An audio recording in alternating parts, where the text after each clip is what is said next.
La foto de la presentación es un condensador que está en Central Puerto, está cerca del Aeroparque de Buenos Aires, ¿sí? Puse esta foto para que vean un poco la escala, si ustedes ven al hombre que está realizando tarea de mantenimiento, ¿sí? En este condensador. Son instalaciones de tamaños interesantes y generalmente su ubicación, si uno ve toda la instalación, están ubicados bajo la turbina, en la tapa de baja presión, y generalmente está rodeado por precalentadores de agua, ¿sí? Todos esos intercambios, ¿sí? Porque usted todavía no viene intercambiador de casco y tubo, ¿sí? Esos recipientes que están, a ver si puedo cambiar el puntero, no. Todos estos recipientes horizontales que están cercanos, próximos a...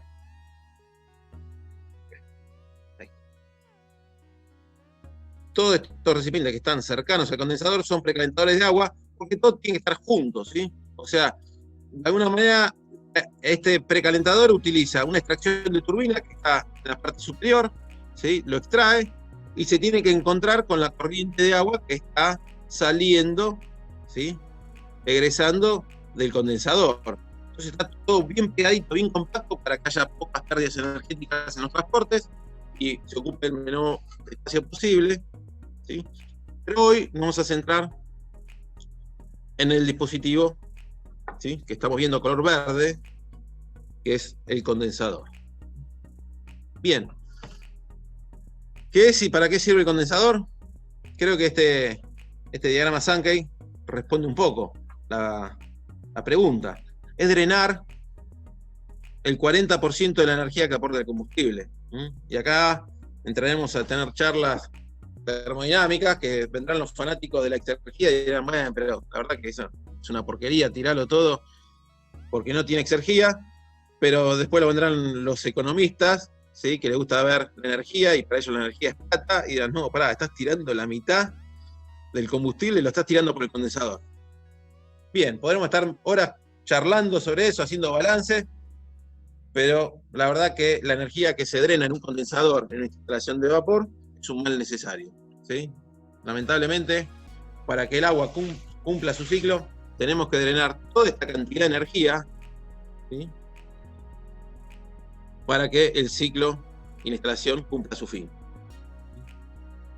Ahí está un poco la definición de condensador. En verdad, condensador es un intercambiador de calor. Básicamente es eso. Ustedes lo van a analizar con mayor nivel de detalle en quinto año, en la asignatura de instalaciones termomecánicas, que muchos de ustedes están cursando, los días miércoles y viernes. Pero es simplemente un intercambiador de calor. Y la idea de este intercambiador de calor es agarrar el vapor que sale de la turbina, ¿sí? Y aumentar la eficiencia del ciclo, ¿sí? Reduciendo la presión lo más posible, ¿sí? Que reina en la descarga de la turbina. Tomar ese agua, cambiarle el estado, pasarla a líquido nuevamente para que comienza su camino de retorno hacia la caldera. Bueno, funciones de un condensador. Primero, recuperar agua. El agua que se utiliza en una instalación no es agua de pozo o de río, simplemente, sino es agua que se le ha aplicado energía, ¿sí? Tratamientos, se la ha acondicionado, se la ha purificado, es agua claramente destilada, pura, ¿sí? Y toda esa energía, todo ese costo que está asociado al tratamiento del agua, no está bueno tirarlo, ¿sí? Entonces, de alguna manera, el agua de buena calidad se condensa y se recupera para ser reutilizada. Lo que mencionaba anteriormente, una instalación podía condensar a presión atmosférica, pero no lo hace, ¿sí? La idea es, si yo reduzco la presión que reina en el condensador a presiones subatmosféricas, puedo aumentar significativamente el rendimiento de mi instalación, ¿sí?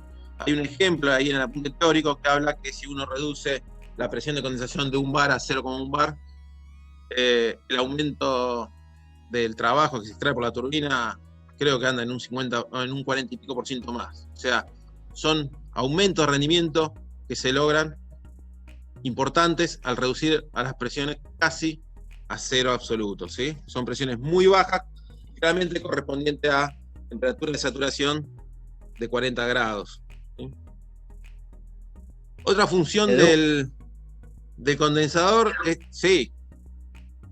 No, una consulta. Por ahí con ese tema Sí. de reducir la presión había un problema, ¿no? De que se genere, de que entre aire, digamos. Perfecto. Me das pie al tercer ítem, extraer los gases no condensables, ¿sí?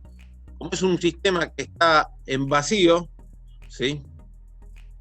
Y no es estanco perfectamente, o sea, tendría que serlo, pero a medida que se va utilizando y va teniendo inconvenientes, va perdiendo ese grado de estanqueidad y empieza a tener infiltraciones de aire, ¿sí? Que son molestas en la superficie de intercambio. Entonces, el condensador tiene que ser capaz de extraer los gases no condensables, ¿sí? Los que no cambian de estado por una reducción de temperatura, tiene que tener un sistema complementario para quitarlos. Y vamos a ver luego en un video, ¿sí? En una filmina, cómo lo realiza. Pero sí, básicamente esos gases no condensables son gases que vienen incorporados, disueltos en el agua de alimentación de la caldera, ¿sí? Y aire que se va infiltrando por alguna pérdida, ¿sí? Que tenga el sistema que está deprimido. ¿Mm? Edu, ¿te puedo una cosita Sí. nomás? Ahí cuando dice aumentar el área del ciclo funcional mejorando el rendimiento, quiero que se queden con que, más allá de que, por supuesto, en este caso disminuyendo esa presión, aumenta el área, en realidad, véanlo desde el lado de que está disminuyendo la temperatura media mínima del ciclo, ¿sí? Entonces, eso siempre va a ir de la mano con el aumento del rendimiento, porque estamos disminuyendo esa temperatura media mínima. Bien.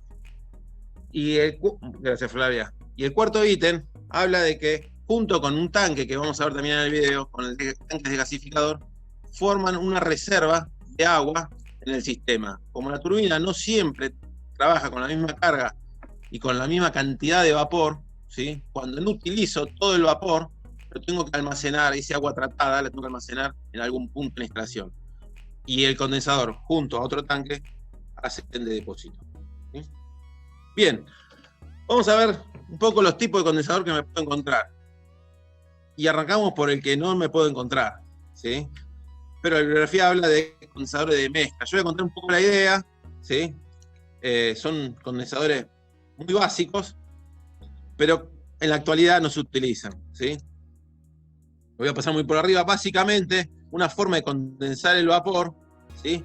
Es cuando el vapor descarga la turbina de baja presión, pulverizarle agua de refrigeración, y esa mezcla, ¿sí? Si mezclo vapor de la turbina con agua de refrigeración, esa mezcla me da condensado. Bien, puedo lograr que este sistema también trabaje en vacío, porque en verdad el vacío, chicos, lo da el cambio de estado del agua, ¿sí? El vapor de baja presión, que tiene una densidad muy baja, cuando lo hago condensar, tiene una variación de volumen 1 a 1000 veces, ¿sí? Entonces, ese cambio de volumen, muy importante, genera el vacío y genera la baja presión, que va a ser la fuerza impulsora junto con la presión que genera la caldera para que el vapor circule por la turbina. Pregunta. Entonces, respecto a eso. Sí. Ahí tendrías que estar destilando agua continuamente, ¿no? Para meterla en el sistema, ¿puede ser o no? Bien, por eso no se usan. Porque el agua de refrigeración que utilizo es agua no tratada, agua con sólidos, con mucho aire, porque está a temperatura ambiente. Y la verdad que el vapor que condenso con este sistema lo tengo que desechar en su totalidad. Tengo que estar continuamente tratando y acondicionando grandes masas de agua. Por eso en la central de potencia este tipo de condensador no es útil, ¿sí? No se aplica. Pero lo mostré solamente porque está en la bibliografía y para que entiendan que hay otras formas de condensar.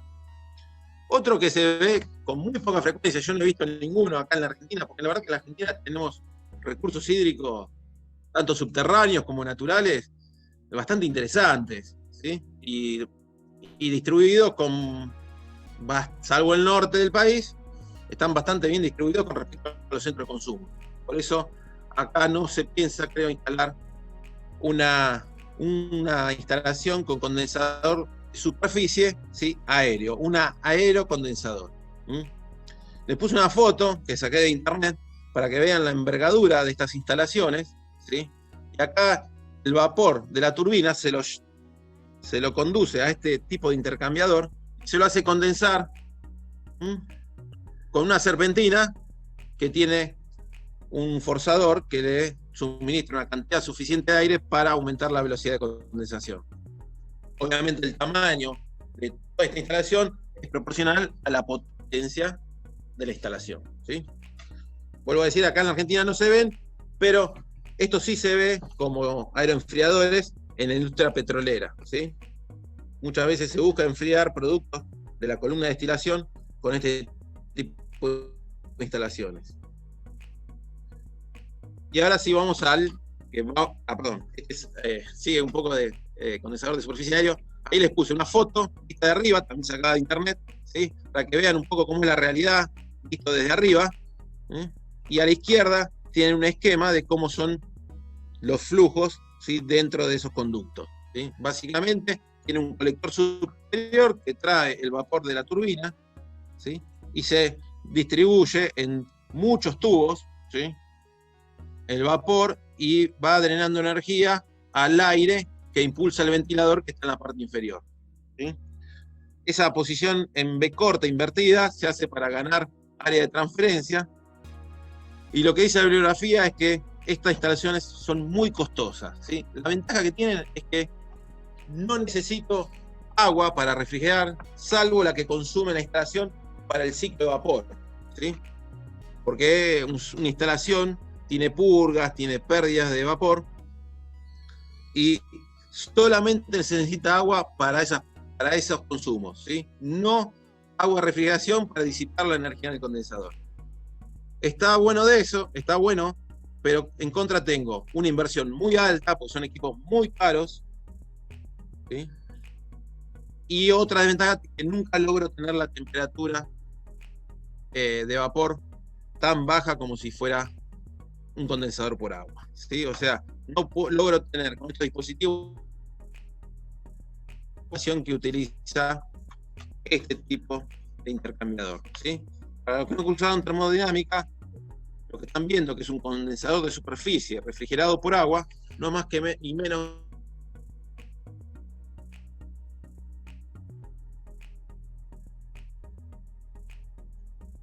Fede. Sí. ¿Puede ser que se cortó? Edu, no sé si Sí. nos estás escuchando, pero Edu. te perdimos. Creo que Sí. se Que fue. apague la cámara de última, así tiene mejor banda de señal. estoy no Ahí está. ¿me escucharon todo acá? Se te cortó en la foto. Acá en Empezaste esta a contar foto. de superficie. Condensador de superficie. Sí, condensador de superficie, Ahí donde quedaste. empezaste a hablar. Bueno, no, le decía que meramente esto es un intercambiador de casco y tubo con ciertas particularidades, ¿sí? Pero Edu. es un intercambiador de calor. Sí. Yo no estoy viendo nada, no sé el resto. No está compartiendo pantalla, está ¿no? compartiendo. Como que se te cayó la compartida Sí. de pantalla. Y lo que sugirieron acá es si querés Esto- que apagues la cámara para tener más ancho de banda ¿Qué? disponible. Si querés apagar la cámara, Sí, así no te ocupa ancho de banda. perfecto. Ahí está. Apago la cámara. Disculpen, Listo. Seguimos el relato. Los condensadores más utilizados son estos, ¿sí? Donde se utiliza una masa de agua, ¿sí? Natural o extraída, siempre es natural, ¿no? Pero digamos la fuente es de un curso natural o de una napa subterránea, ¿sí? Y la utilizo para poner en contacto a través de una pared metálica y absorber la energía del vapor. ¿Me siguen escuchando? No. Sí, Edu. Por la carita Sí, de sí. Fede y Flavia, Sí, Escucha, ¿sí? escucha. Adelante.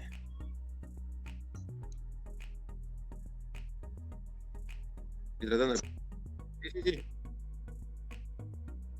Estoy tratando de pasar de diapositiva. Ahí está. ahí se te Bueno, corta. Para los que no... Ahí tienen una descripción de lo que es un condensador de superficie, ¿sí? Refrigerado por agua, ¿sí? Donde la salida, la descarga de la turbina de baja, que va por la carcasa, por afuera de los tubos, se encuentran con esas superficies metálicas a menor temperatura, porque están refrigeradas por el agua que circula de refrigeración, ¿sí? Y el condensado que se va formando se va acumulando en un pozo, en la parte baja del intercambiador, y luego de acá en más se lo va a presurizar con bombas y precalentar hasta llegar nuevamente a la caldera, ¿sí? En el apunte hay unos balances hechos de masa y de energía, pero van a ser lo mismo que vean en quinto año de la asignatura. Acá hay fotos que saqué de internet, ¿sí? Para que vean las partes de un condensador, ¿sí? Este es un condensador de geometría rectangular, de prisma, ¿sí? Generalmente son geometrías cilíndricas porque resisten mejor las presiones de vacío, y que vean lo que son las placas tubulares, ¿sí? Y el cuerpo del condensador. Piensen que construir un condensador, que no es barato, ¿sí? Fíjense en la cantidad de miles de tubos que tienen que instalar para aumentar el área de transferencia térmica y poder drenar toda esa energía que tengo que retirarle al vapor, ¿sí? Estamos hablando del 40% de la energía que se entrega en la caldera, ¿eh? O sea, estamos hablando de cantidades de potencias muy importantes. Entonces, tengo el cuerpo del condensador, ¿sí?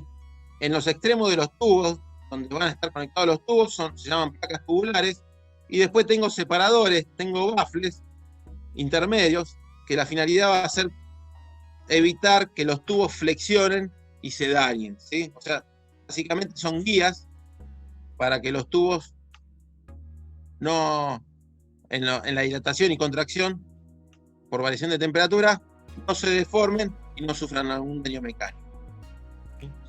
También lo que van a ver en esta foto de la izquierda, ¿sí? Y en otras fotos que pueden ver en internet, van a ver que dentro de los baffles hay canales, ¿sí? Hay canales, ¿sí? Que ayudan a distribuir en forma más homogénea el vapor en todos los tubos, ¿sí? La idea es evitar que el vapor que se encuentra en la parte superior del condensador, que migró de la caldera, ¿sí? Empiece a condensar, la parte baja del condensador se utilice para subenfriar el condensado, ¿sí? Acá la idea es condensar el vapor, pero no subenfriarlo, porque todo lo que lo subenfrío lo voy a tener que aportar extra en los precalentadores, ¿entiende? O sea, a mí me gustaría sacar el líquido en condición de saturado, ¿sí? Si bien se subenfría unos pocos grados para evitar la cavitación de la primer bomba, ¿sí? Que va a encontrar ese condensado, ¿sí? Todas estas distribuciones internas, estos manejos que se tienen en cuenta en el diseño, se utilizan para homogeneizar la calidad del líquido que se extrae del condensador, ¿sí? Otras partes es la parte baja del condensador, donde acumula todo el condensado que se produce, y también se utiliza como reserva de agua líquida para el ciclo. En los extremos de los tubos están las cajas de retorno, las cajas de agua, que van a permitir conectar los flujos de agua de refrigeración y también producir los retornos en caso que el agua de refrigeración pase más de una vez por los tubos, ¿sí? Son las tapas y se diseñan según está hecho el diseñado del condensador. Lo que acabo de decir me hizo recordar que antiguamente en esta asignatura había un trabajo práctico que se llamaba diseño de un condensador, ¿sí? Y básicamente diseñaban cuántos tubos, cuánto eran los largos de los tubos, cuánto eran los diámetros de la carcasa de un condensador. Cuando nosotros tomamos la posta en esta asignatura, lo sacamos con el simple criterio, ¿sí? De que ustedes no están capacitados, no van a tener competencias para diseñar este tipo de instalaciones, ¿sí? Porque esto está reservado para un ingeniero mecánico. Entonces, lo eliminamos porque me parecía que era algo que le íbamos a transmitir y no lo iban a utilizar nunca, pero dejamos en el apunte teórico algunos párrafos que hablan sobre diseño de condensadores, hablan de materiales que se utilizan, de velocidades económicas de los fluidos. Entonces, no queremos que lo tengan como bibliografía, no lo vamos a evaluar porque no vamos a evaluar diseño de condensadores. Pero el que quiere saber un poco qué son los tubos de transferencia térmica, de qué está hecho el cuerpo, el condensador, ¿sí? Si trabajan con agua de río, si trabajan con agua de mar, se lo dejamos para ampliar un poco sus conocimientos. Bien. Lo que está abajo, esa foto torcida, es muy chancho, pero traté de buscar una foto mejor en internet y no encontré. Es el programa térmico de lo que ocurre en el condensador, ¿sí? La línea superior es la transformación que sufre, esto lo van a ver en termomecánica, es la temperatura del vapor, que cambia de estado, pero siempre a temperatura constante, ¿sí? Y la curva inferior es el incremento de temperatura, ¿sí? Desde la entrada hasta salida que sufre el agua de refrigeración, ¿sí? Esta diferencia de temperatura entre el vapor y el agua de refrigeración es la fuerza impulsora en mi transferencia térmica, ¿sí? Eso se estudia cuando se diseñan o se verifican este tipo de instalaciones y se denomina programa térmico. De alguna manera, esto va a influir sobre la transferencia térmica. Bien, ¿cuáles son los parámetros característicos que se miden en la operación de un condensador en una planta? La primera es la presión absoluta del condensador, un nivel de vacío del condensador. Eso me determina dónde está posicionado la línea baja del ciclo, ¿sí? O la temperatura media termodinámica inferior, ¿no? Otro parámetro que se monitorea constantemente es la diferencia de temperatura del agua de refrigeración entre la entrada y la salida, que es de unos pocos grados, de entre 3 y 5 grados, habla la bibliografía. Eso es el incremento de temperatura, este delta T que está acá abajo, ¿sí? Tiene esos valores.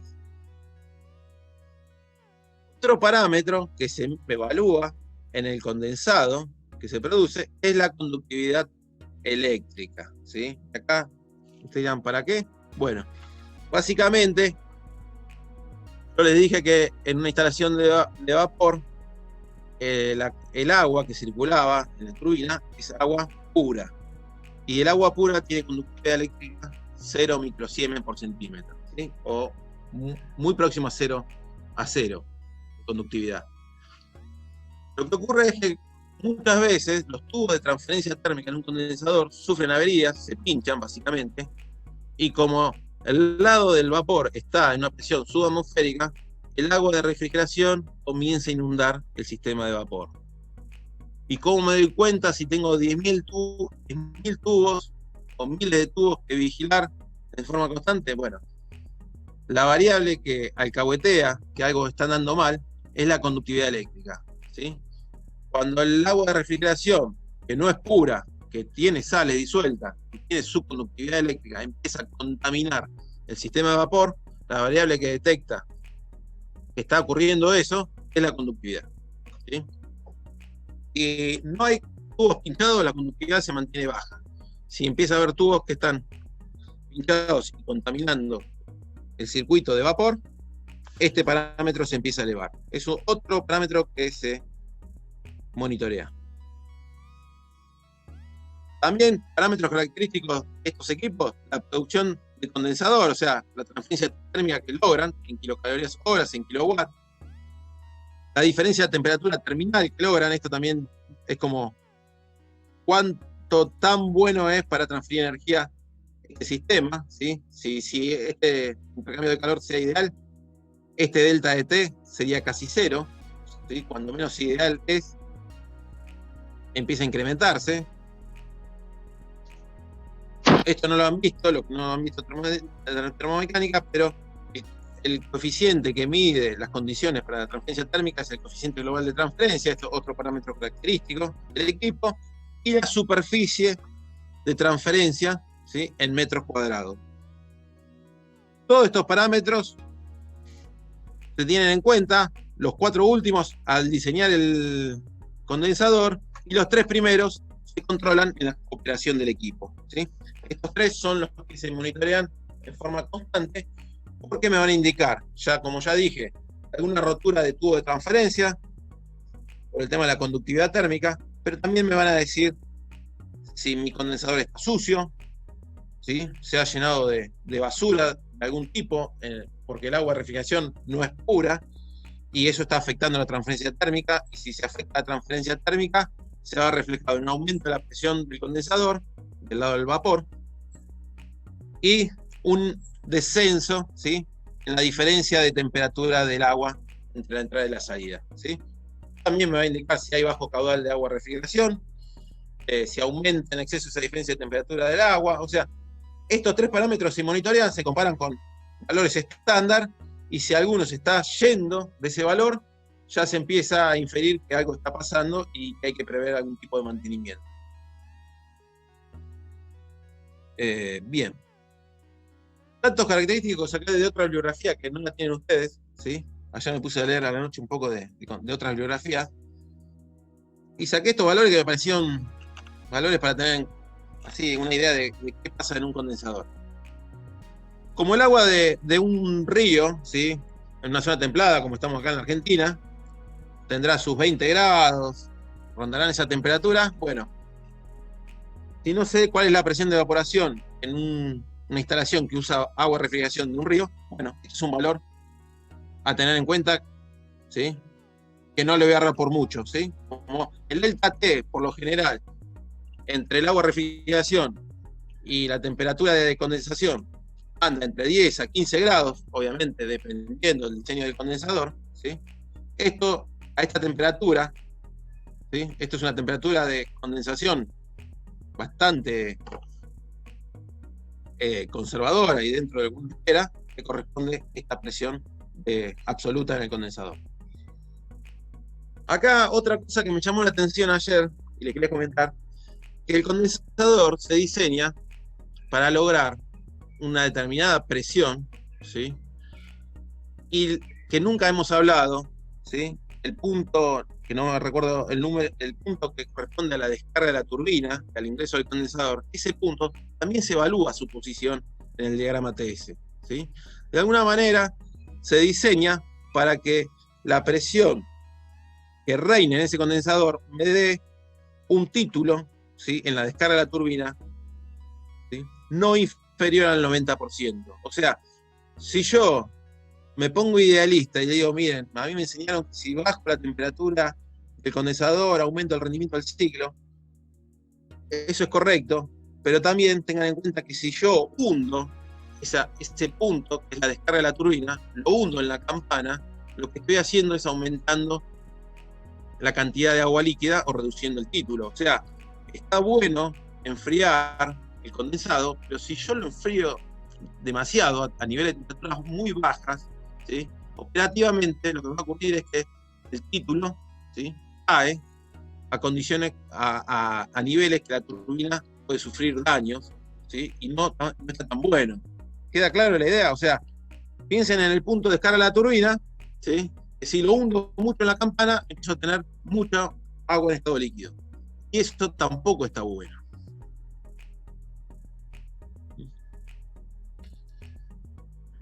Y bueno, esto también para otro tip que quería dejarle a ustedes, de qué depende la presión del condensador, ¿sí? Si estoy refrigerando por aire, principalmente, va a depender de la temperatura y de la humedad del aire. Y si estoy refrigerando por agua, va a depender de la temperatura del agua y del caudal de agua, ¿sí? A mayor caudal, mejor la transferencia térmica, y puedo aproximar la temperatura del agua a la temperatura del vapor, de mejor manera. Estos son conceptos de transferencia de calor que lo van a ver en quinto año. Y esto también lo adelanté un poco. Por lo general, ese delta T entre el vapor y el agua de refrigeración, ¿sí?, rondan los 14 grados.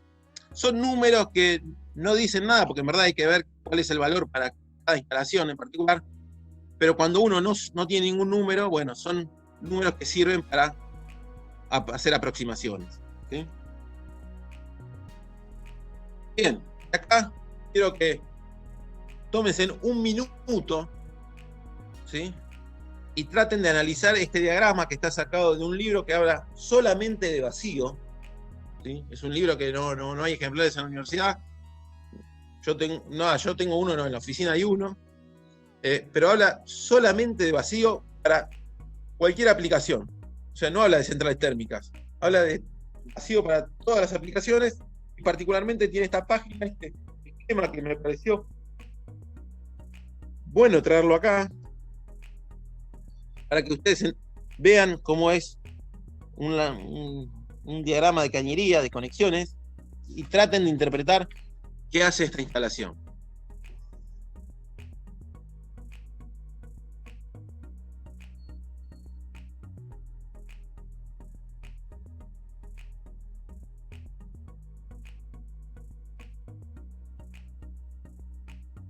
Acá tengo mi condensador, el cuerpo. Acá tengo mi pozo, donde se colecta el condensado. Entra agua de enfriamiento por los tubos, sale por la otra parte, o sea, acá tiene 4 pasos, el agua entra por acá, vuelve por el 2, sigue por el 3 y sale en el 4.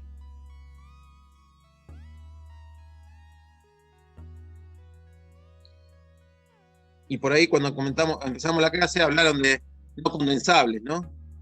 De ese aire que podía ingresar junto con el agua de alimentación o por infiltraciones en la parte de la instalación que trabaja a presiones de vacío, que básicamente es el condensador, ¿sí?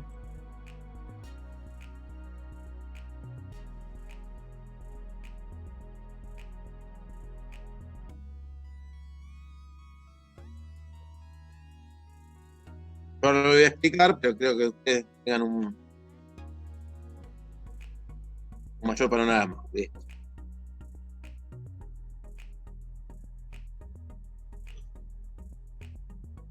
SC es un colector de vapor, ¿sí? Steam. Esto es una trampa de vapor, que no saben qué es. Estos son eyectores, equipos eyectores. No sé si en termodinámica vieron algo de eyectores. Creo que no, ¿no? No, en termo no. Silenciador, SI de silenciador.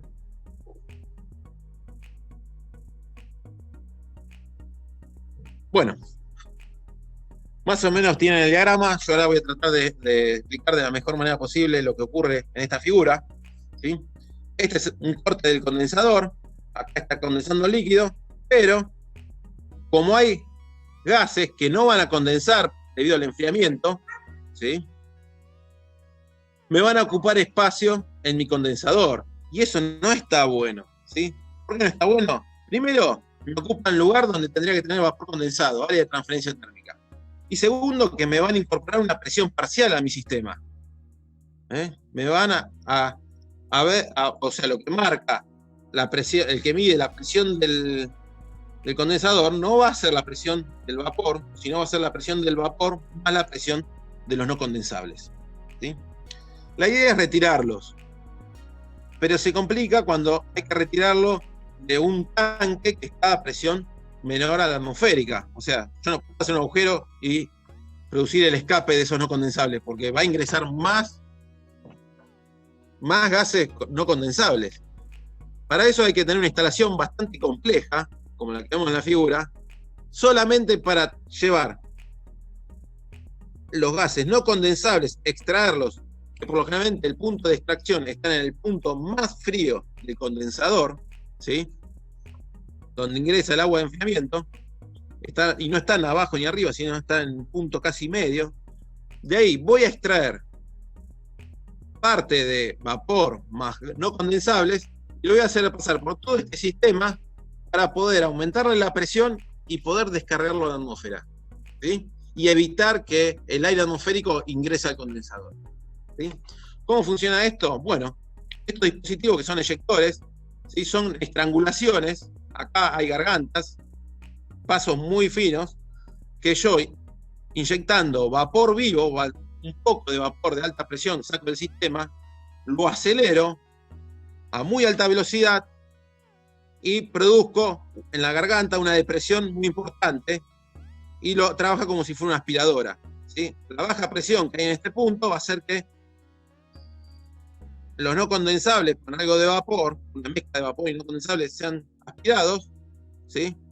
Y bueno, acá hay toberas y difusores, hay todo un juego de velocidades, pero a la descarga de este eyector, el fluido se va a desacelerar, ¿sí? Esa mezcla de vapor más aire, se va a encontrar con un intercambiador de calor que lo va a enfriar, ¿sí?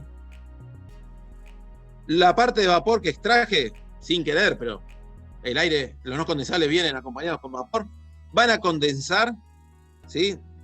Por el enfriamiento, van a cambiar de estado y los voy a retornar por otro sistema nuevamente al condensador. O sea, lo que saqué, que no quería sacar, lo fuerzo al volverse líquido y a retornar al condensador.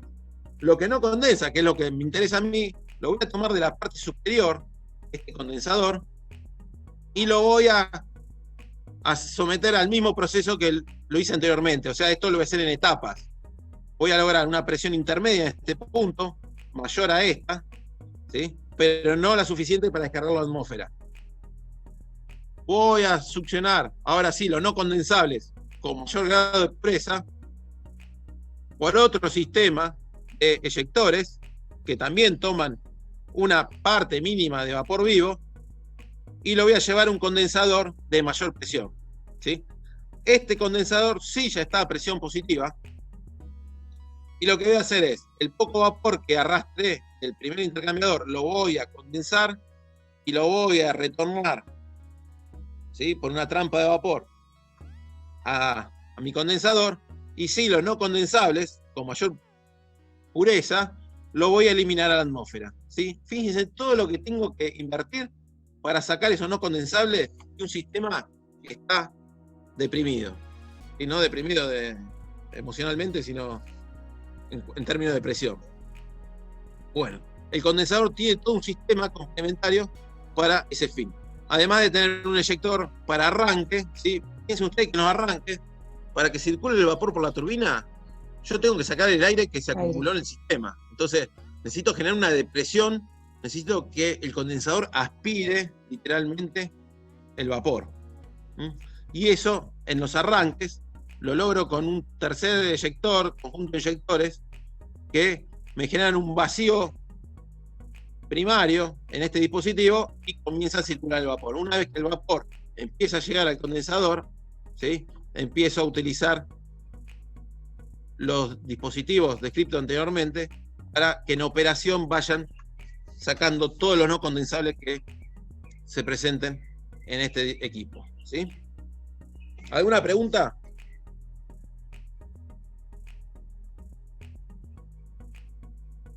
¿No? Bueno, cuando terminemos, los voy a invitar a ver un pequeño video que está acá arriba, el vínculo se lo puse acá arriba para que lo vean en su casa, de la animación de lo que sucede en un condensador de este tipo, ¿sí? Y también se va a hacer muy notorio toda esta instalación. Ustedes van a poder seguir las cañerías, no con nivel de detalle, pero cuál es la idea que persigue toda esta instalación. Bien, para ir terminando la charla, vamos a ver que para condensar el vapor puedo utilizar dos tipos de instalación, ¿sí? Si cuento con un recurso natural, un río, un lago de grandes dimensiones, como fuente de agua para refrigeración, voy a tener lo que se llama una instalación de enfriamiento a ciclo abierto. O sea, el agua que va a circular por el condensador se va a renovar en forma permanente, nunca va a ser la misma, ¿sí? En caso que no cuente con un recurso natural abundante en agua y tenga que tomarlo de un recurso limitado, voy a tener que hacer recircular ese agua de refrigeración, ¿sí? Y lo que vamos a llamar a esa instalación es a ciclo cerrado, y ahí Fede de una manera va a desarrollar toda su presentación el día de hoy, ¿sí? Yo voy a tocar la de ciclo abierto y después voy a decir otro bocadillo más y ya me voy a retirar. Bien, ¿Cómo es? El condensador, todo lo que hablamos hasta el momento, nos referimos al mismo condensador, nada más. Pero el condensador, para que funcione, necesita otros dispositivos, ¿sí?, que no son menores. Básicamente lo que van a necesitar son, primero, una obra civil, que vamos a llamar la obra de toma, que es donde se tome el recurso para la refrigeración. O sea, piensen que el río arrastra mugre, sedimentos, entonces también hay que hacer un estudio de a qué profundidad, en qué punto, si en el medio del río, cerca de la orilla, voy a tomar el agua que me dé las mejores condiciones para mi proceso, ¿sí? El agua que se toma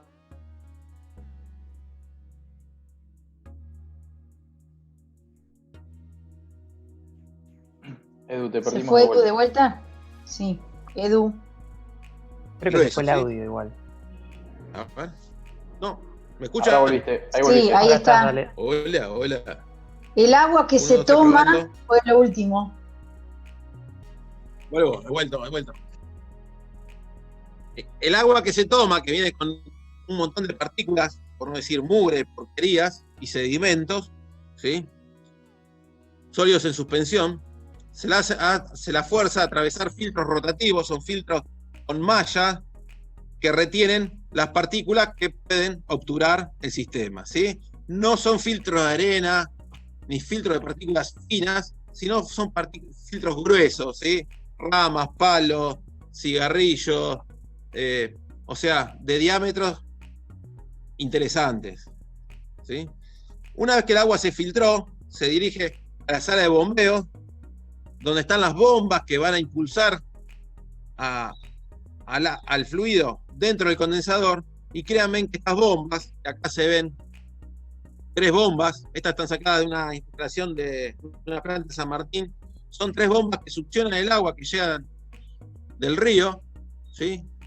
Para que tengan una idea, la potencia que consumen estas bombas rondan el megawatt. O sea, no son bombas pequeñas como la que tiene usted en su casa.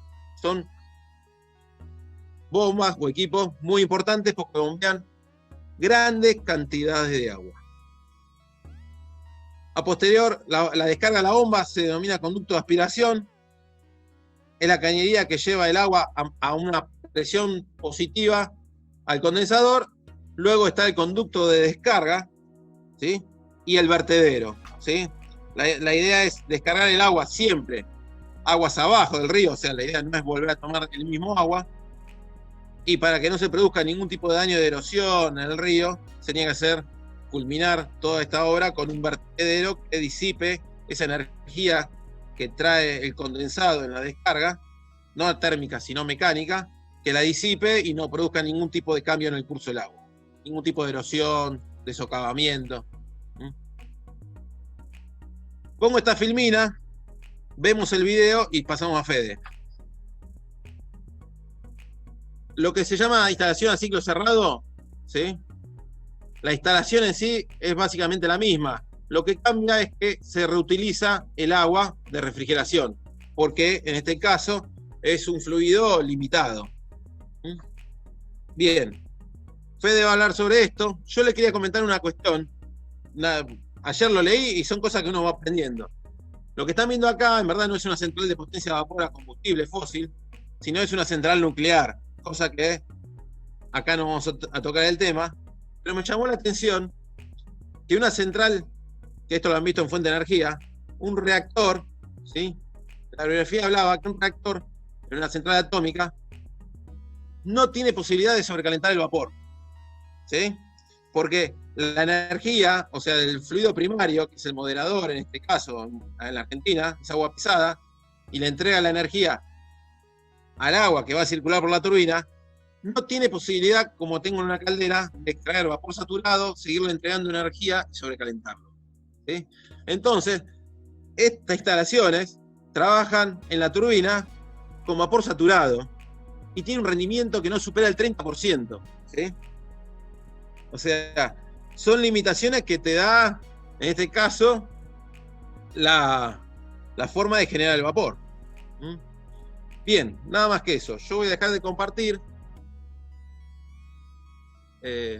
No sé si hay preguntas, así mientras voy buscando el video.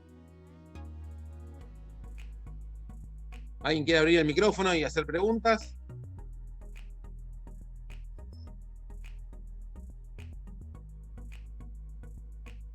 ¿Escuchan?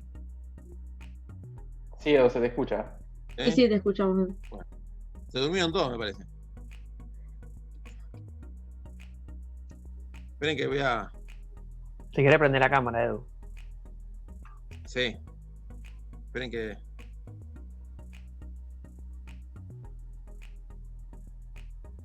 Ahora imagínense, si tengo que pasar un video que estoy descargando, ¿cómo va a salir esto, no? Bueno. Encima de usar Zoom, uso el video, va a detonar. Edu, Bien. si querés, Sí. No, pasar el link, si no. si querés pasar el link y pruebo a compartirlo yo, a ver cómo se ve. Estoy conectado por cable a la compu. Dale. ¿Y cómo te paso el link este? A ver, te lo paso Por por WhatsApp. WhatsApp. Por WhatsApp o por el chat de acá, por donde quieras. Uf. Yo espera que abro el WhatsApp web. Tenés razón. Ya.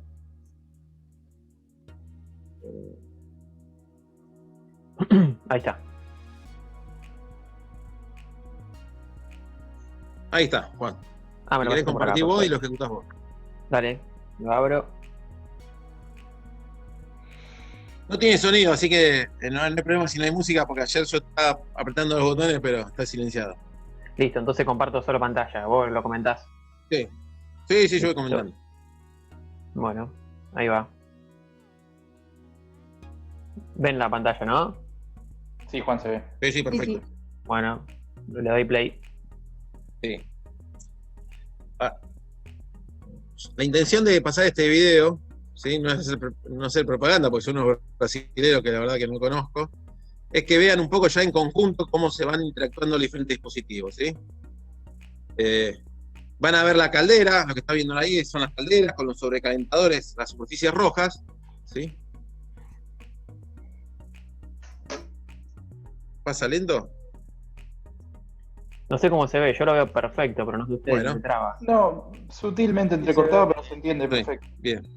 Bien, entonces, el vapor que genera vapor sobrecalentado que genera esa caldera, ¿sí? Se transporta al condensador, al condensador, a la turbina que está en la parte superior, se inyecta en la turbina de vapor.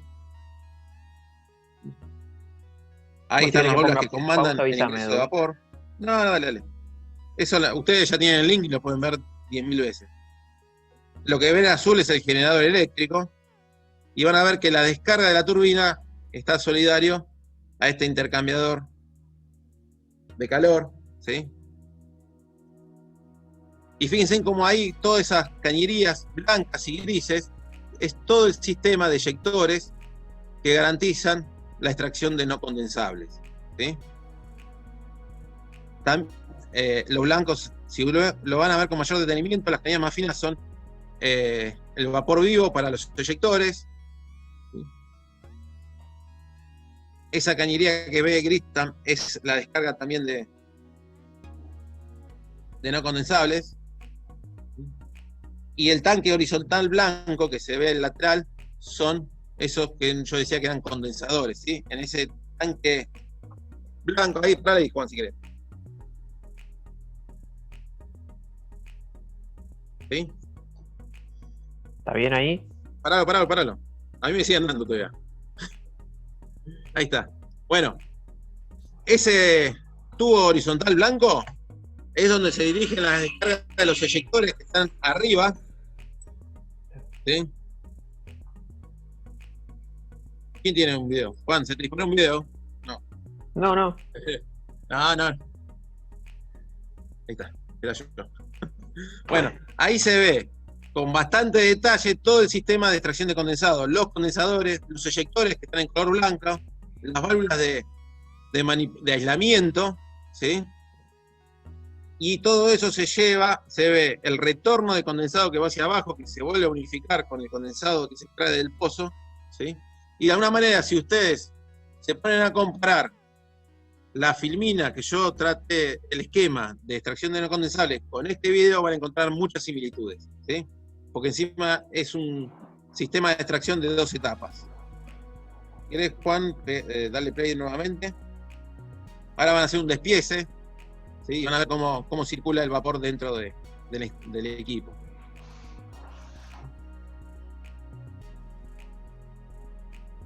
Fíjense también cómo están esas guías, ¿sí? Esos canales que no tienen tubos, que facilitan el ingreso del vapor al corazón del mazo de tubos, ¿sí? La idea es homogeneizar la temperatura del condensado en toda la superficie de intercambio.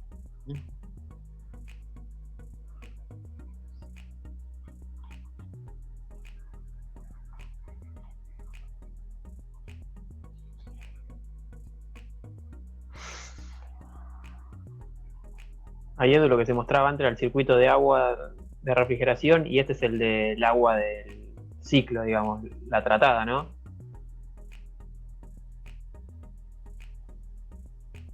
Yo no lo escucho a Edu. No, yo me perdí un buen tiempo, pero no, ya termina el video, dura 1 minuto y pico. Ahora lo que hace es, ahí va a estar mostrando las torres de enfriamiento, donde se refrigera ese agua de refrigeración, ¿sí? Donde de alguna manera se regenera, ¿sí? Y la descarga del condensador, ¿sí? Se dirige a lo que van a mostrar ahora, que es el tanque desgasificador. Esta es la otra reserva de líquido que tiene la instalación. Juan, si querés dejar de compartir. Bueno. ¿Alguna pregunta? Los invito a comparar el esquema de la diapositiva y que traten de interpretar esta maqueta, ¿sí?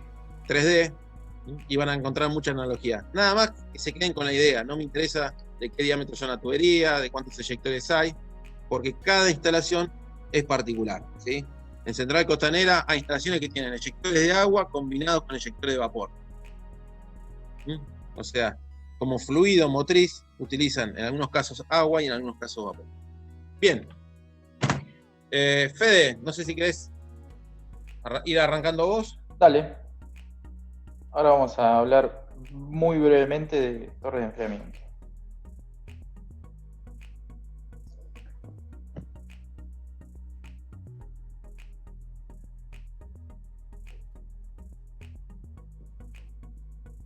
A mí también se me corta de ratos, así que ha de ser Coteflán, Eduardo. Bueno, la torre de enfriamiento es un equipo cuya finalidad es enfriar agua.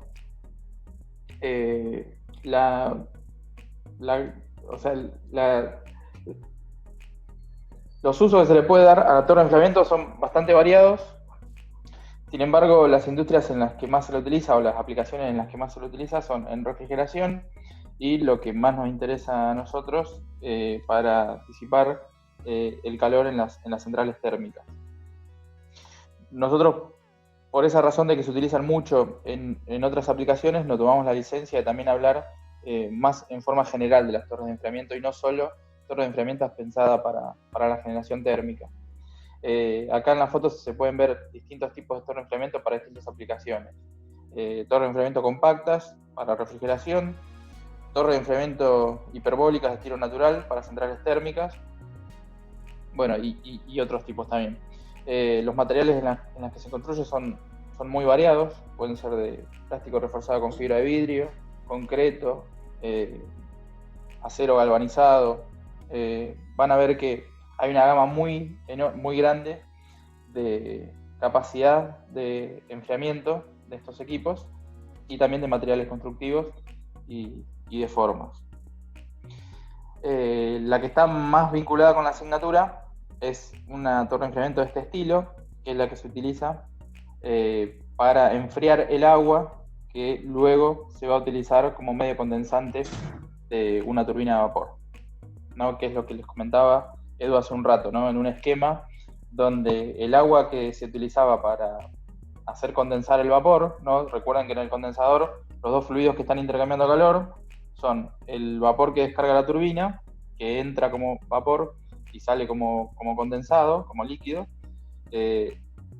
ese agua intercambia calor con otra agua que siempre es líquida, que cuando tienen un curso de agua y lo pueden utilizar como un río, utilizan el agua del río, como lo mostró Edu, pero de no tener ese recurso disponible, lo que se suele utilizar es una torre de enfriamiento, ¿no? Para enfriar el agua que luego retorna al condensador y cumple la función de condensación, ¿no? Ese circuito cerrado que le mostró Edu hace un rato. En termodinámica hablamos muy brevemente de las torres de enfriamiento. Yo intencionalmente puse esta figura que es del libro de Shapiro, donde se muestra que acá entra un caudal másico de agua líquida a una temperatura T1. Es este agua rociada dentro del equipo, se colecta con una bandeja que hay en el fondo y desde esa bandeja se bombea de vuelta al mismo caudal que entró, pero a una temperatura menor. Los fenómenos de transferencia de calor y de materia que ocurren dentro de la torre de enfriamiento ya lo habíamos discutido un poco en termo. Recuerden que el agua no solo se enfría por cesión de calor sensible, por estar a mayor temperatura que el aire ambiente, ¿no? Que eso es lo que suele pasar, sino que también hay un efecto de enfriamiento evaporativo, que si lo recuerdan, tenía que ver con que si el aire atmosférico no está saturado, parte de este agua que se está rociando por aquí va a evaporarse y para el cambio de estado va a tomar energía del entorno. Y esa energía es también un aporte al enfriamiento de esta corriente de agua. Como dijimos recién, una pequeña parte de este agua se está evaporando, ¿no? Producto del enfriamiento evaporativo. Bueno, hay que reponer el agua que se esté evaporando para que este caudal que ingresa acá sea el mismo que uno extrae acá. Voy a tratar de dibujar, a ver si lo puedo hacer.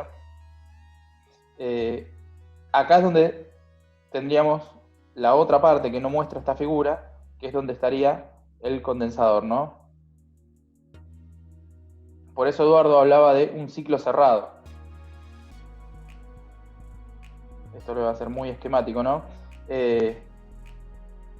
Acá estoy tratando de representar el condensador, donde hay un intercambio de calor, ¿no? Entre el vapor que proviene de la turbina, podemos pensar que viene así, cede su energía térmica a este agua que está circulando en un circuito cerrado entre comillas, ahora vamos a ver por qué, ¿no? Entonces, como no contamos con un río para poder utilizarlo para llevar el agua al condensador, utilizamos una torre de enfriamiento.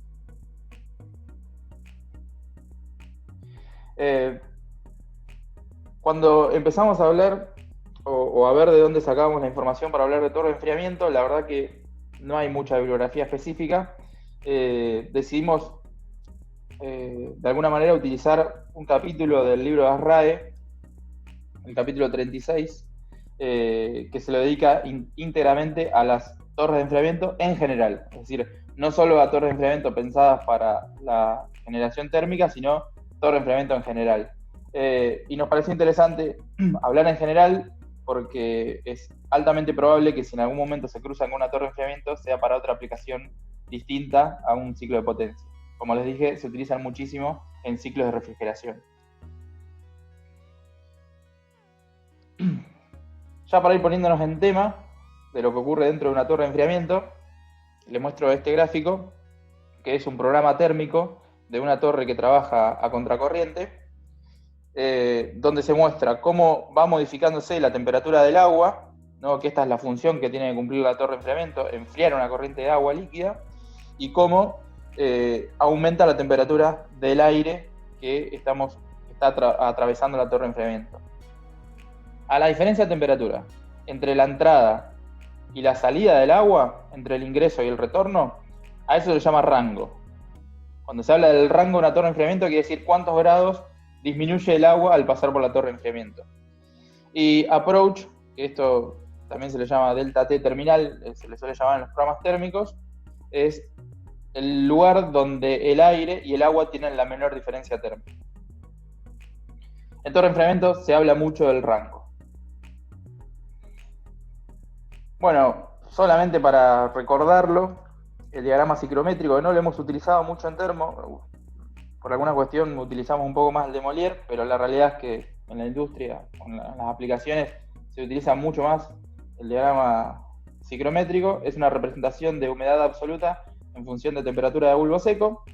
Ahí hay algunas isolíneas marcadas, están las isolíneas de humedad relativa. Acá está la curva de Phi 100%, aire saturado.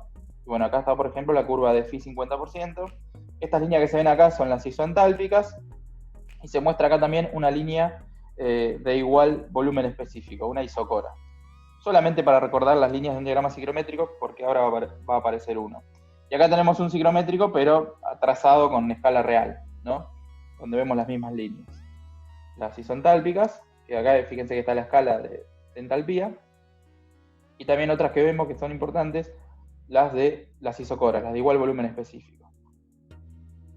Solamente para refrescarlo. Acá hay dos evoluciones distintas, una evolución que es la evolución AB y otra evolución de aire húmedo, que es la DB. Ambas evoluciones comparten la temperatura de bulbo húmedo de entrada y la temperatura de bulbo húmedo de salida. Y también comparten el mismo salto entálpico, la misma diferencia de entalpía, las dos evoluciones, ¿no?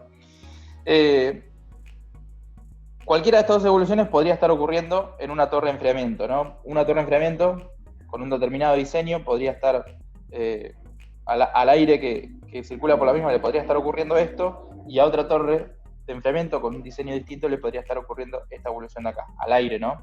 Recuerden que el diagrama ciclométrico se utiliza para representar estados de aire húmedo, no del agua que estamos enfriando, sino del aire húmedo que participa en el enfriamiento. Tiene una diferencia muy importante. Por un lado, fíjense que la cantidad de agua que incorpora la evolución DB es mayor, porque la diferencia de humedad absoluta, que la medimos acá en este eje, es mayor. Y en un caso, el aire está aumentando su temperatura, en esta evolución AB está aumentando su temperatura, y en esta otra está disminuyendo su temperatura, la temperatura de bulbo seco. Las dos evoluciones logran la misma transferencia de calor total, ¿no?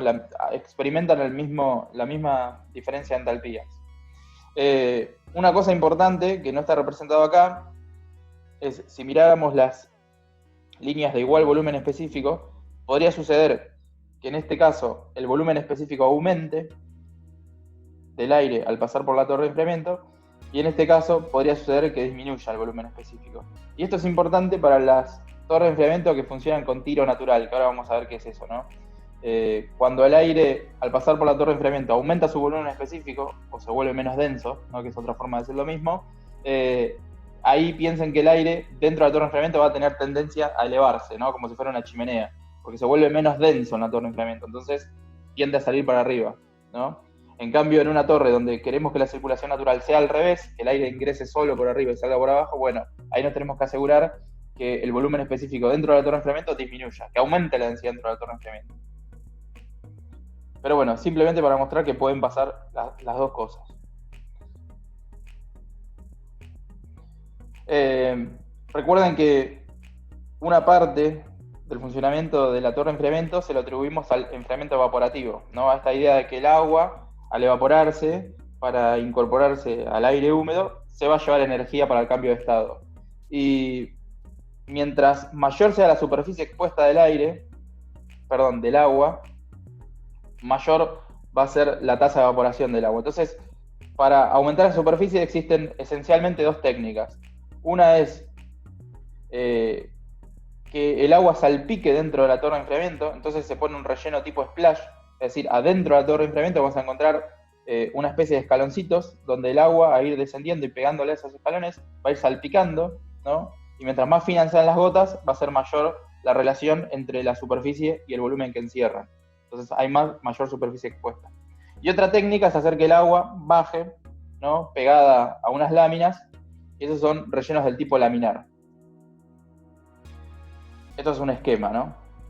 Si queremos ver cómo luce un relleno de una torre de enfriamiento en la realidad, bueno, se parecen más a esto. Esto es un relleno del tipo splash y esto es un relleno del tipo laminar. En los dos casos lo que buscan es aumentar la superficie expuesta del agua para propender la evaporación de la misma. Bueno, para ordenar un poco los tipos de torres de enfriamiento que existen, voy a utilizar la misma clasificación que usa RAE, simplemente para mostrar los tipos que existen, no pretendemos que se lo acuerden. La realidad es que hay una diversidad constructiva muy grande dentro de la torre de enfriamiento, simplemente mostrarles algunas de ellas. Primero las separamos en dos grandes grupos, que son las de contacto directo y las de contacto indirecto. Las de contacto directo las separamos en un subgrupo que son de tiro natural y tiro mecánico, y las de contacto indirecto en intercambiador seco e intercambiador húmedo. ¿Cuál es la diferencia entre torres de contacto directo y torres de contacto indirecto? Bueno, eso lo vamos a discutir ahora mismo. De contacto directo se le llaman a aquellas donde el agua que forma parte de ese circuito cerrado que hablaba Edu es rociada y entra en contacto con el aire dentro de la torre de enfriamiento. Luego es colectada acá por una bandeja y se bombea de vuelta en ese circuito cerrado. Es decir, el agua está expuesta al aire dentro de la torre de enfriamiento. Lo mismo que vimos hace un rato. En cambio, las de contacto indirecto son aquellas donde la corriente de agua que estamos tratando de enfriar está en todo momento encerrada dentro de un tubo. Acá, esto que está representando acá es un intercambiador de calor. Muy parecido al condensador aéreo que mostró Edu, con la diferencia de que en vez de estar siendo enfriado con aire solamente, como era un condensador aéreo, está metido dentro, este intercambiador de calor está metido dentro de una torre de enfriamiento. ¿Qué ventaja trae esto con que sea solo aire? Bueno, que acá también se adiciona el efecto del enfriamiento evaporativo. Porque piensen que acá dentro de la torre, si estamos rociando agua, ¿no? Este agua que está rociando acá solamente se está utilizando para aprovechar el enfriamiento evaporativo dentro del cuerpo de la torre de enfriamiento. Es un efecto extra, ¿no? Tiene algunas ventajas esto, ¿no? Se utilizan para cosas distintas, pero tiene algunas ventajas. Por un lado, que si estamos enfriando agua, el agua al no entrar en contacto con el aire, ahí de alguna manera la protegemos de toda la contaminación que pueda adquirir el agua dentro de la torre de enfriamiento, que es un tema bastante crítico. Las torres de enfriamiento ya vamos a contarles un poco por qué, ¿no? Por más que uno se esfuerce en tener esto sumamente limpio, este equipo, bueno, es una zona donde está muy húmeda, donde las temperaturas suelen ser superiores a la temperatura ambiente, ¿no? Y eso hace que proliferen algunas cosas que no son del todo deseables. Vamos a hablar un poco de eso. Acá evitamos eso, porque el agua en ningún momento entra en contacto con el aire o con el entorno dentro de la torre de enfriamiento. Y otra ventaja es cuando la sustancia que estamos tratando de enfriar no es agua, ¿no? Existe un equipo que se llama condensador evaporativo de los ciclos frigoríficos que utiliza este mismo principio, pero para condensar líquido refrigerante, ¿no? En ese caso, estrictamente no es una torre de enfriamiento, pero es muy parecido a esto, ¿no? O sea, la ventaja que tiene esto es que acá podemos mandar otro líquido o otra sustancia, mejor dicho, que no sea agua, ¿no? Y no hay problema porque en ningún momento entra en contacto con el aire. Eso se utiliza mucho, ¿no? Lo que llaman condensadores evaporativos, ¿no? de los ciclos frigoríficos, no confundir con los condensadores de los ciclos de potencia, sino la descarga de un compresor de un ciclo frigorífico, es decir, vapor de líquido refrigerante, viene de acá, ¿no? Y acá condensa y vuelve, ¿no? al ciclo frigorífico. Eso se utiliza muchísimo. En la industria probablemente vean un equipo de ese estilo. Pero bueno, la diferencia está en esa. Cuando no toca el aire es de contacto indirecto y cuando toca el aire es de contacto directo. Dentro de las de contacto directo están las de tiro natural y las de tiro mecánico. Las de tiro natural, según la RAE, tenemos 3 familias. Las de spray vertical, simplemente por la dirección en la que viaja el spray de agua, lo mismo que veníamos hablando hoy, se rocía de arriba y la colectamos abajo. De spray horizontal también pueden encontrar, donde el agua es rociada en manera horizontal. Y otro tipo es la de tipo hiperboloide, que son, bueno, es una torre de enfriamiento que se utiliza en ciclos de potencia.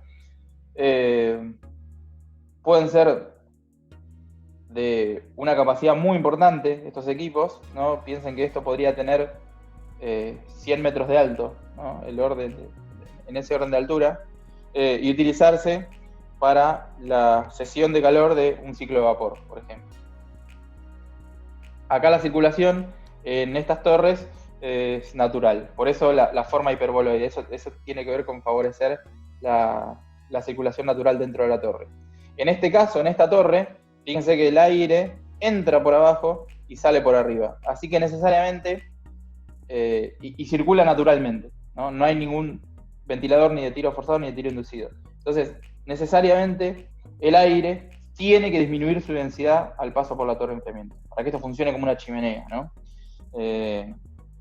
Bueno, en el diseño eso está contemplado, de que el aire húmedo, al pasar por la torre de enfriamiento, disminuya su densidad o aumente su volumen específico y tenga tiro natural, igual que una chimenea. Seguimos. A ver si puedo correr esto. No importa. Vamos a ver ahora las de tiro mecánico, es decir, cuando ayudamos a la circulación de aire con un ventilador, varios tipos, por ejemplo, tiro forzado a contracorriente. Cuando hablamos de tiro forzado, el ventilador está en la entrada de aire, ¿no? Y fuerza el aire a circular por la torre de enfriamiento, por eso el aire entra, ¿no? Por donde está el ventilador y sale por arriba. En este caso, esa contracorriente se refiere a que el aire sube y el agua que estamos enfriando baja. Van a contramano, a contracorriente. Este otro tipo es de tiro forzado, es decir, el ventilador está en la entrada del aire, no en la salida, sino en la entrada, y de flujo cruzado. Flujo cruzado quiere decir que el agua va en una dirección y el aire va a 90 grados. El agua baja, el agua estamos enfriando baja, y el aire va en horizontal, están a 90 grados. Flujo cruzado.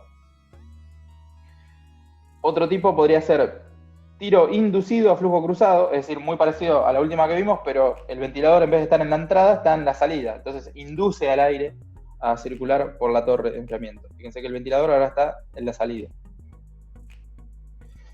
Y esta es interesante porque es la disposición que se suele utilizar en los ciclos combinados, ¿no? Vamos a ver mucho en los ciclos combinados torres de este estilo. De tiro inducido, es decir, el ventilador está en la salida de aire, el aire sale por acá arriba. El flujo es cruzado porque el aire entra por los costados. Esto tiene simetría bilateral tipo espejo, digamos, es igual de los dos lados.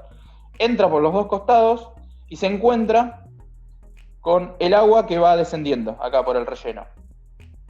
Entonces tiene flujo cruzado, doble entrada, porque entra por los dos lados, y tiro inducido, porque el ventilador está en la salida. Y esto compone una celda de una torre de enfriamiento. En los ciclos combinados vamos a ver que tienen más de una celda generalmente, ¿no? Ahora después vamos a ver algunas fotos para entender un poco mejor esto. Pero bueno, esta es la que se utiliza más comúnmente para disipar el calor en los ciclos combinados. Entonces el agua entra por acá, esto es agua que viene del condensador, disminuye su temperatura, acá en la torre de enfriamiento, se colecta y se manda de vuelta al condensador a cumplir su función. Viene a ser las veces del agua que estamos tomando del río y tirándola de vuelta al río. Como no tenemos río, utilizamos la torre de enfriamiento. Bueno, quedó esta tiro inducido a contracorriente, muy utilizado en refrigeración. Digamos, la torre de enfriamiento de tipo compacta para refrigeración suele ser esta torre de enfriamiento. Tiro inducido a contracorriente, donde el ventilador está en la salida, está arriba, y el agua va en contracorriente con el aire. El aire sube y el agua baja. Bueno, y de contacto indirecto, solamente para mencionar, dos tipos: intercambiador seco e intercambiador húmedo. ¿Qué significa intercambiador seco? Que recuerden que en la de contacto indirecto, el agua que queremos enfriar, o la sustancia que queremos enfriar, si se trata de otra sustancia, va siempre por adentro de los tubos de un intercambiador, ¿no? va por acá adentro, en ningún momento entra en contacto con el aire. Cuando se dice que es de intercambiador seco, la lluvia de agua nunca toca el intercambiador, ¿no? Esa serpentina que está acá arriba, aletada, nunca es alcanzada directamente por las gotas. Aunque pueda haber algo de arrastre, ¿no? Y efectivamente mojarse, pero no está pensado que el agua le caiga arriba. En cambio, cuando el intercambiador es intercambiador húmedo, la sustancia sigue viajando dentro de una serpentina, pero está puesta abajo de la lluvia. Es decir, las gotas de agua efectivamente entran en contacto con ese intercambiador. Existen las dos cosas y bueno, tendrán sus ventajas y sus desventajas cada uno. Esto simplemente lo mostramos para que vean la enorme diversidad que hay en cuanto a diseño de torre de enfriamiento. A la hora de seleccionar una torre de enfriamiento, tenemos que tener a mano 5 datos principales, ¿no? Para evaluar la capacidad térmica de la misma, que son la temperatura de entrada del agua, la temperatura de salida del agua, es decir, el rango que queremos lograr, la temperatura de bulbo húmedo que vamos a tomar para ese lugar. Podemos utilizar un promedio anual, ¿no? La temperatura de bulbo seco y el caudal de agua a enfriar. Esos son como los parámetros para evaluar la capacidad térmica más importantes. No vamos a entrar en detalle de cómo es el procedimiento. Hay códigos que indican cómo proceder para determinar la capacidad térmica de una torre de enfriamiento, al igual que existen códigos para hacer performance test de turbinas, ¿no? y saber efectivamente cuál es la potencia que entregan. Bueno, también hay códigos para hacer test de performance a torre de enfriamiento, ¿no? Y evaluar su capacidad térmica. Que es un servicio que también suelen ofrecer los fabricantes de torre de enfriamiento. Entonces, esto hay que saberlo, ¿no? Cuando uno está dimensionando una torre de enfriamiento, pero vamos a ver que si se trata de torre de enfriamiento para refrigeración, es mucho más simple la cosa, ¿no? Acá estamos hablando torre de enfriamiento de alto porte, ¿no? Que podría ser para un ciclo combinado. Bueno, ahí es un poco más fina la cuenta. Pero vamos a ver que una torre pequeña para refrigeración es mucho más simple la cosa. Bueno, y otras cosas que son importantes para la selección, todo esto está sacado de ASRAE, ¿no? Costo inicial y costo operativo, como cualquier cosa. Los servicios requeridos, porque piensen que la torre de enfriamiento requiere algunos servicios, requiere energía eléctrica, porque si tiene tiro mecánico, y requiere el agua, ¿no? El agua para lo que se llama reposición o make-up, también, que se le llama, hay que llevar ese agua a la torre. Condiciones ambientales, han habido casos donde han provocado cuestiones, conflictos ambientales las torres de enfriamiento, porque piensen que el entorno dentro de una torre de enfriamiento es un caldo de cultivo para bacterias, que generalmente se lo mitiga con sustancias que impiden la proliferación de las mismas, pero bueno, han habido casos donde no se ha manejado esto de la debida forma y se ha puesto en riesgo a la gente que estaba cerca de las torres de enfriamiento. Ha pasado. Requerimientos de mantenimiento también es importante, y bueno, y otros factores que si se tratan de torre de enfriamiento para refrigeración, ¿no? Se pueden utilizar para acondicionamiento ambiental, es decir, grandes salas que tienen que estar acondicionadas para el confort de la gente, ¿no? Como puede ser un shopping, ¿no? Esos equipos para acondicionar el aire generalmente utilizan torres de enfriamiento o condensadores evaporativos, y tienen que ser compatibles con la arquitectura en esos casos, ¿no? Porque el arquitecto diseña un edificio con criterios estéticos, ¿no? Y después viene alguien, un ingeniero, y le pone un coso cuadrado arriba del techo, ¿no? Ahí queda a la vista. Bueno, muchas veces, por tratar de ocultar una torre de enfriamiento, se atenta un poco contra su funcionamiento. Pero bueno, hay cosas que hay que tener en cuenta también. Bueno, el programa de mantenimiento de una torre de enfriamiento tiene que tener 4 ejes que son los más importantes, ¿no? Para la vida útil de una torre de enfriamiento. La inspección periódica, obviamente, hay que revisarla cada tanto. El drenado y la limpieza, no solamente inspeccionarla, sino que cada tanto la torre de enfriamiento hay que vaciarla, limpiarla, eliminar la suciedad de todas las incrustaciones que se puedan haber generado durante el periodo de funcionamiento. El tratamiento de agua, ¿no? Muchas veces la torre de enfriamiento se utiliza agua cruda con algunos aditivos para mantener a raya el desarrollo biológico y las incrustaciones, pero no es agua que sea desmineralizada, ni mucho menos en algunos casos, ¿no? Entonces, puede ser la causa de muchos problemas esto, ¿no? ASRAE propone que el tratamiento de agua es una cuestión clave en las torres de enfriamiento, ¿no? Que para prolongar los periodos de funcionamiento entre mantenimiento y mantenimiento es obviamente importante la calidad de agua que estemos utilizando y que todo esté sistemáticamente documentado. ¿Cómo podría ser un programa de inspección y mantenimiento? Bueno, como cualquier programa de inspección y mantenimiento, donde, bueno, acá, esto es un ejemplo de un programa de mantenimiento típico para una torre de enfriamiento, donde acá figura cada parte de la torre de enfriamiento y la periodicidad con la que tiene que ser inspeccionado. Semanalmente, diario, anualmente,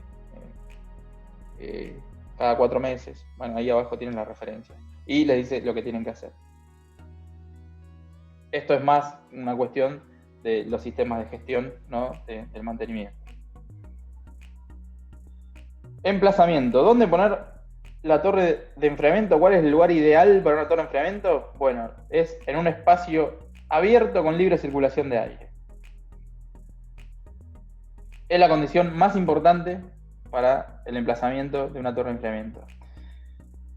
Porque si está emplazada muy cerca de un edificio o cualquier cosa que obstruya el flujo de aire, puede haber recirculación, es decir, el aire que sale de la torre de enfriamiento volver a ser succionado, ¿no? Y recircular dentro de la misma, lo cual afecta enormemente el funcionamiento porque piensen que el aire en la salida de una torre de enfriamiento está prácticamente saturada. Entonces, si ese aire vuelve a entrar, queda recirculando un aire saturado y perdemos el enfriamiento evaporativo, ¿no? Y también la temperatura del aire en la salida es mayor, digamos. Son todas pérdidas, digamos. Hay que tratar de que el aire salga libremente y que no se armen estos remolinos y recircule.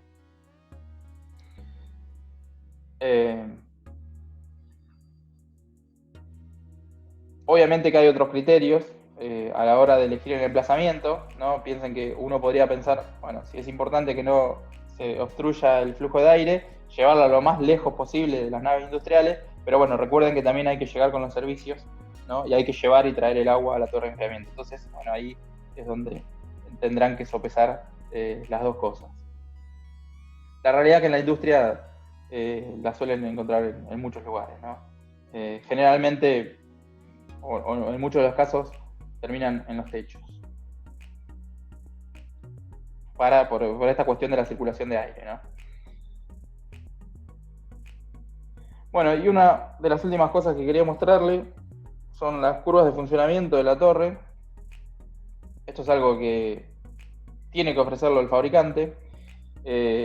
Son indispensables cuando se hace un ensayo de performance, contar con las curvas de funcionamiento. Están estandarizadas de esta forma y fíjense cómo se interpretan. Esta está trazada para una torre de enfriamiento al 100% de su capacidad, es decir, la condición nominal. Las curvas de funcionamiento tienen que tener al menos 3 rangos, acá hay mucho más que 3, cada una de estas curvas es un rango. Recuerden que el rango era la diferencia entre la temperatura de entrada y la temperatura de salida. Estos son rangos expresados en grados Celsius. Por ejemplo, esta que está acá indica que la diferencia entre la temperatura de entrada y de salida en cualquier punto de esta curva son 10 grados Celsius. Si entra a 40, sale a 30 grados. En este eje tenemos temperatura de bulbo húmedo del lugar y en este otro eje de acá tenemos la temperatura del agua a la salida de la torre de enfriamiento.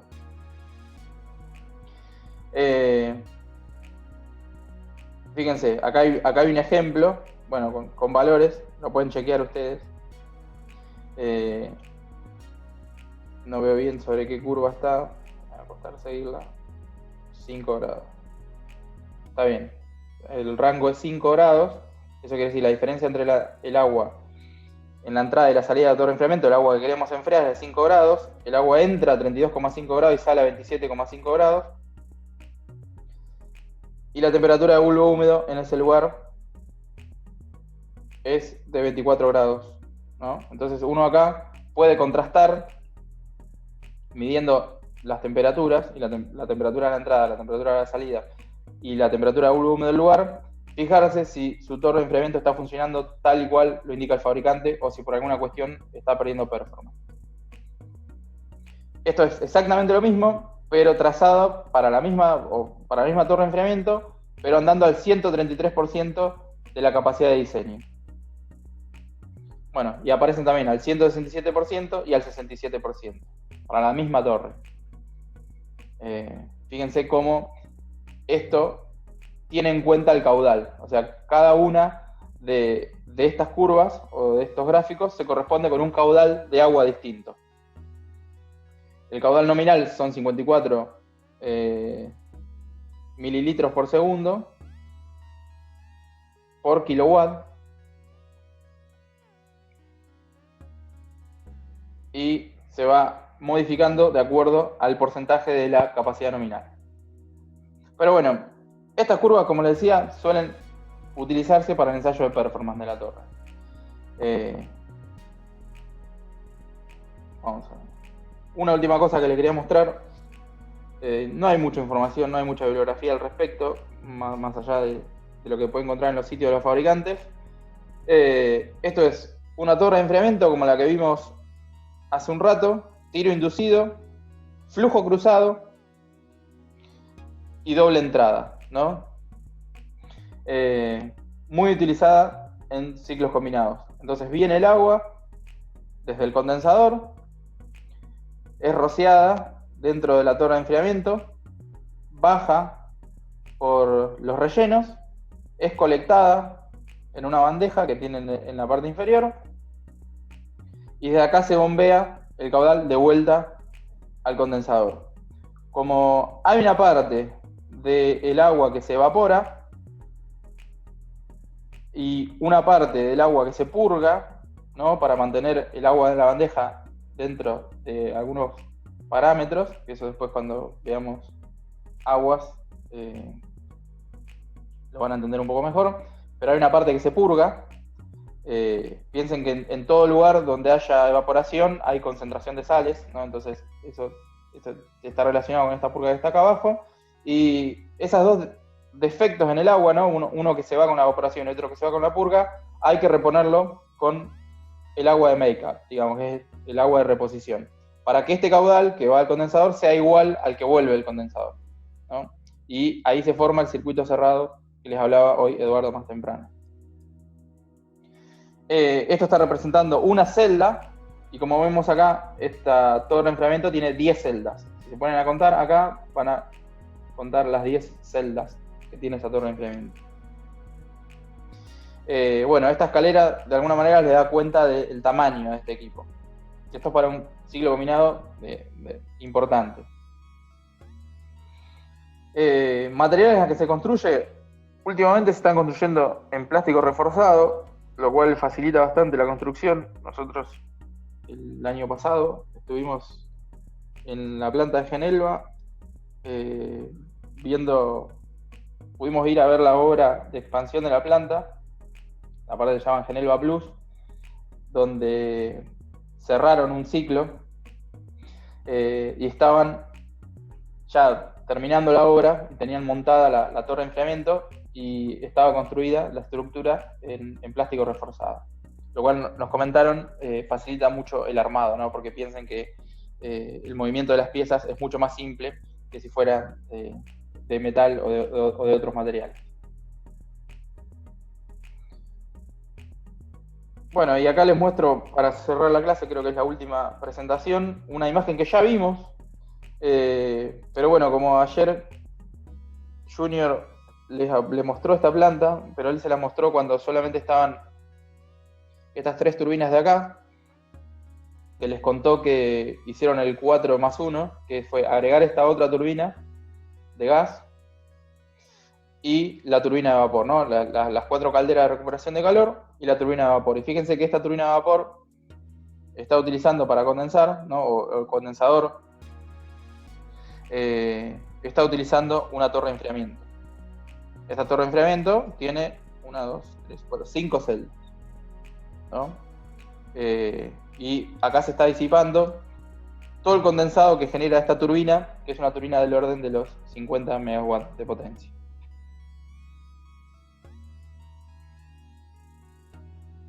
Y creo que... esto era lo último. Como les decía, el principio de funcionamiento básico, los fundamentos son los mismos en una torre de enfriamiento que se utiliza para un ciclo combinado, como las pequeñas torres de enfriamiento compactas que se utilizan para refrigeración, ¿no?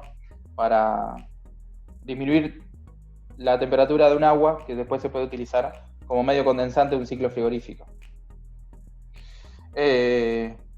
Entonces, es mucho más probable que en el ámbito laboral se encuentren con una torre de enfriamiento de este estilo, ¿no? Por eso la mencionamos rápidamente.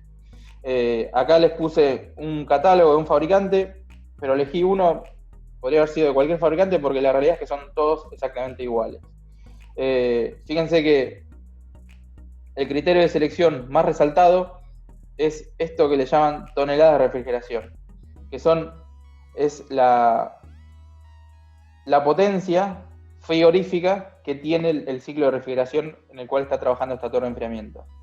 Es una unidad típica del mundo del frío, ¿no? La tonelada de refrigeración. No sé si ya la han escuchado en algún momento. Pero esta potencia se remite a la potencia frigorífica del ciclo, ¿no?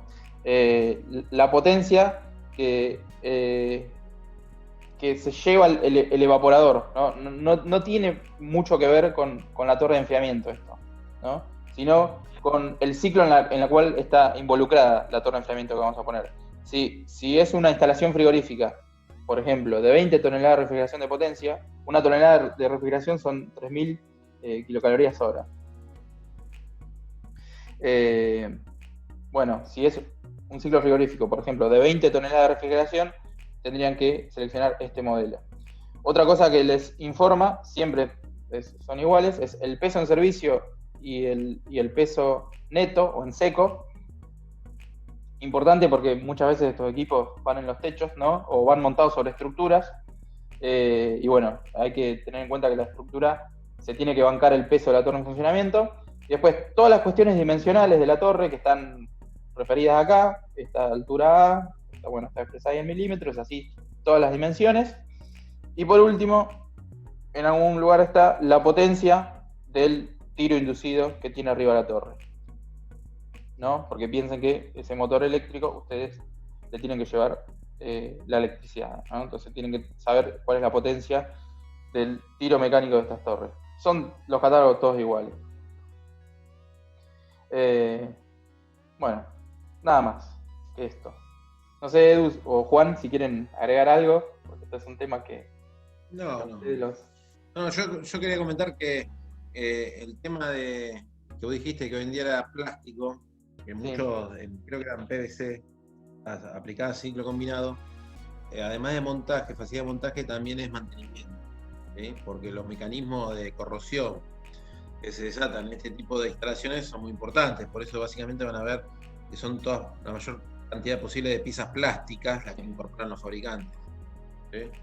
Fíjense que hay constantemente agua, hay oxígeno del aire, y si yo pongo acero, ese acero va a estar muy castigado, y fíjense las dimensiones que tiene esta torre de enfriamiento, ponerle a hacer mantenimiento, algún tipo de recubrimiento anticorrosivo, que periódicamente hay que realizarlo nuevamente o hacer un tipo de recubrimiento extra, eso demanda mucha mano de obra posterior, operacional, ¿no?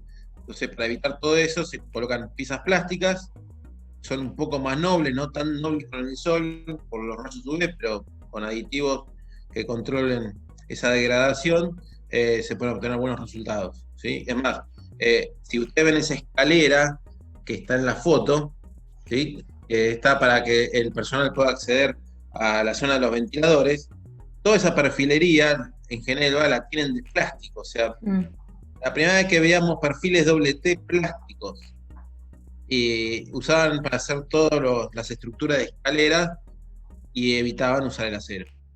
Era hormigón o plástico, ¿sí? Nada más.